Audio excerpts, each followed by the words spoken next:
I'm really glad you're here. Me too.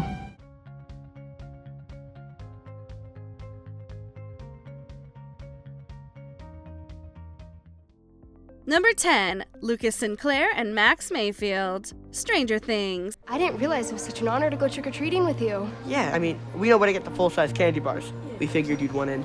That's presumptuous of you. Yeah, totally. Sadie Sink joined the cast of the Netflix science fiction series in its second season. Her character Max soon became a love interest for Lucas, played by actor Caleb McLaughlin. It's nice, right? You wanna just you and me? Are you trying to ask me to dance, Stalker? No, of course not. Unless you want to. So smooth. The two share a kiss in the season 2 finale. However, fans were alarmed when during the official after show, Sink shared some behind-the-scenes details. It was not written in the script. The kiss was not written in the script. I get there the first day of filming the snowball. Me and Noah are walking in, seeing the decorations and stuff. One of you, I forgot, I think it was you, Ross, you say, oh, Sadie, you ready for the kiss? I'm like, what? No, no, that's not in the script. That's not happening. Apparently, the Duffer Brothers wrote the kiss into the script after floating the idea to Sink and seeing her strong, anxious reaction. Sink responded to the online uproar by saying she did not object to the kiss, but many people remained skeptical of the somewhat callous attitude of the creators towards a sensitive issue. You kept timing it wrong. That's what Caleb says. You know what? Well, we... No! You needed to do a Finn. Finn told us... Number 9, Eric and Lyle Menendez, Monster. You didn't tell Craig what we did you?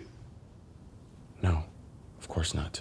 The 1989 murders of Jose and Kitty Menendez by their sons Eric and Lyle have inspired several fictional recreations and much media speculation over the years. But Ryan Murphy and Ian Bredon's Netflix series explores some uncharted territory in the relationship between the brothers. Our life was one thing, and we decided we weren't going to take that anymore.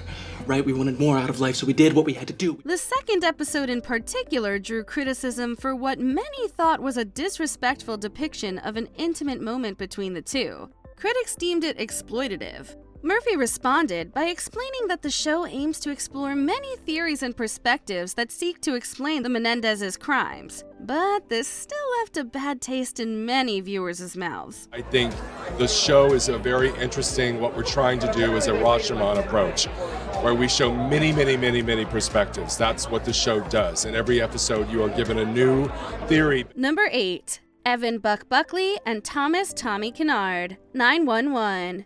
In its 7th season, the primetime drama about first responders made headlines. Just trying to get your attention has been kind of exhausting.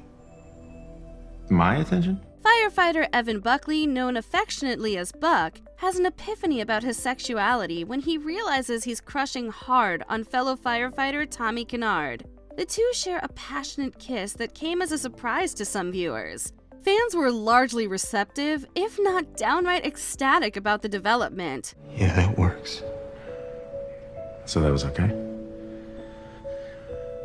That was better than fake mouth static. But actor Oliver Stark had to call out homophobic comments on his social media after the scene aired. If that weren't enough, the scene also got some heat from supportive viewers who were just mad that Buck didn't end up with another character, Eddie Diaz. Listen, you don't have to tell me how great Eddie is. I've known that since the first day I worked with him. Number 7, Jackie Burkhart and Michael Kelso, That 70s Show. Let's do this thing. Oh, this is so perfect. I don't even miss the peignoir, the pirate shirt of the wind. What about the banner? Jackie's first kiss with Kelso really only became controversial in hindsight. She was already the youngest of the main group of teenagers on That 70s Show. But in real life, actress Mila Kunis was even younger than people thought. Kunis lied about her age to secure the part. I said I'm gonna be 18. I never said when. Oh, that's not, I see, yeah. That's right. I'm going to be 18. Yeah, well, I never said when. 5 years later, I never lied. Right. Exactly. Although she was only 14, once she came clean to the creators, they went ahead with her casting anyway. But the public coming to terms with this revelation made her first kiss with now-husband Ashton Kutcher uncomfortable for many viewers, as he is several years older than her. I was like 19, right? Right. And they're like, okay, you guys are going to be making out in this scene. And I'm like thinking like, wait, this is like slightly illegal, that's right? probably your first kiss ever, right? He was my first kiss. Number 6. Laura Ingalls Wilder and Almanzo Wilder, Little House on the Prairie. Sometimes it's hard to say things. Well, do you want to write me a note? Good idea. It's hard to imagine the idealized world of Little House inspiring much in the way of controversy. But in his memoir, the actor who played opposite Melissa Gilbert's Laura wrote how their first kiss would have been handled differently today. I was scared. Really? I didn't know. Well, yeah, like I say all the time, I didn't even shave my legs yet. And you shaved your face. It was weird. Dean Butler was in his 20s when he and Gilbert shared their first on-screen kiss. She was still a teenager. In the season 6 episode Sweet 16, Laura and her future husband Almanzo steal a kiss.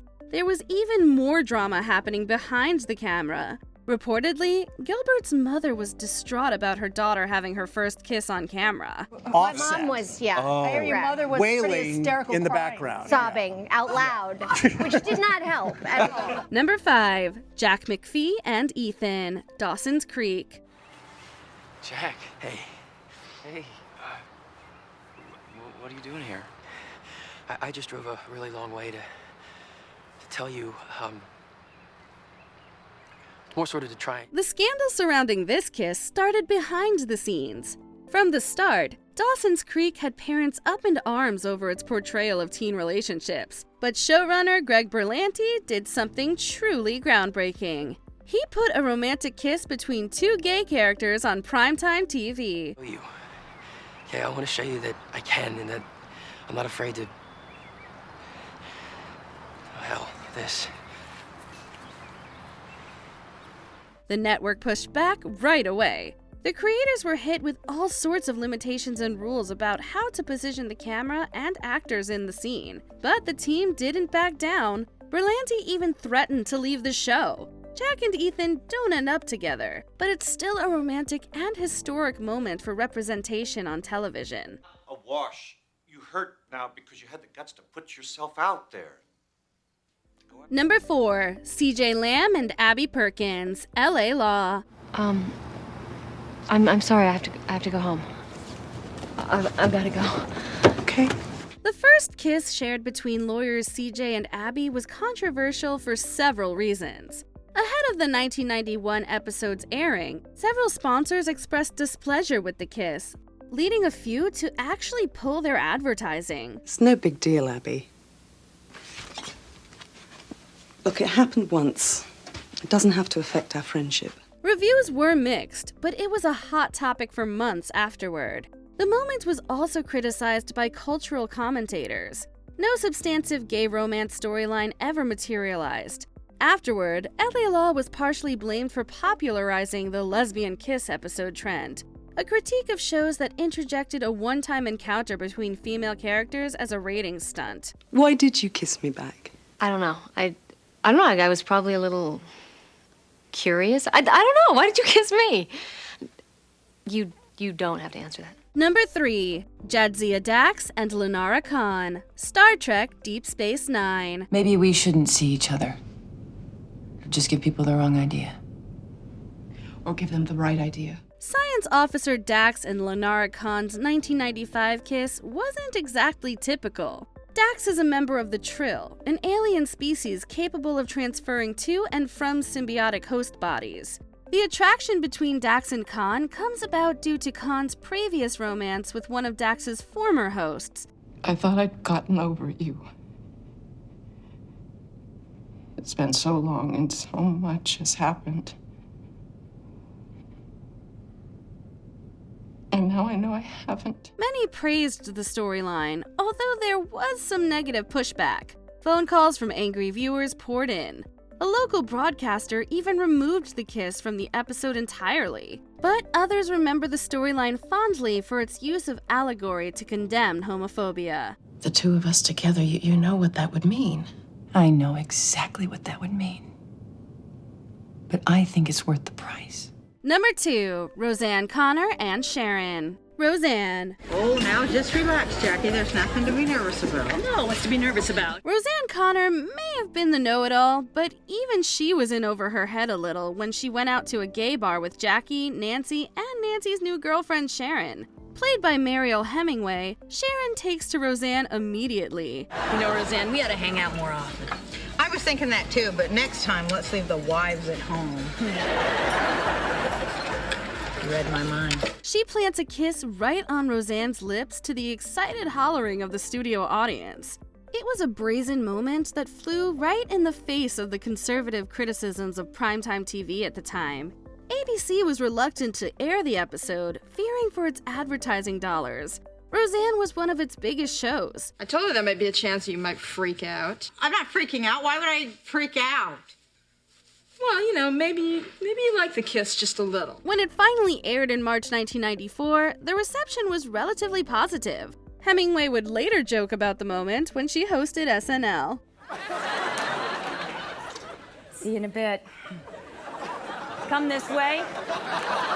Hey, Lauren. Oh, Lauren, don't forget to introduce me to your wife at the party tonight. Number 1, James T. Kirk and Nyota Uhura. Star Trek, the original series. In this landmark 1968 episode, a group of sadistic extraterrestrials use their psychic powers to force Captain Kirk and Lieutenant Uhura into a passionate embrace. I'm so frightened, Captain. I'm so very frightened.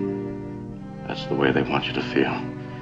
Makes them think that they're alive. It may not be romantic, but the now iconic moment between William Shatner and Nichelle Nichols turned out to be one of the first interracial kisses on American television. However, it wasn't the viewers who were most agitated. It was the network. NBC execs monitored it intensely the entire time. You're half crazy because there's nothing inside, nothing. And you have to torture us to convince yourselves you're superior. Worried about offending viewers, they suggested an alternate version of the scene without the kiss. Shatner forced their hand by ruining every single alternate take, forcing them to use the original. And then it comes when you see him cross his eyes. And the room goes... and the two suits are over there. And Gene now Gene hasn't seen it, Gene goes, well, that was interesting. The kiss went to air and became a landmark TV moment. Were you surprised by these choices? Tell us in the comments.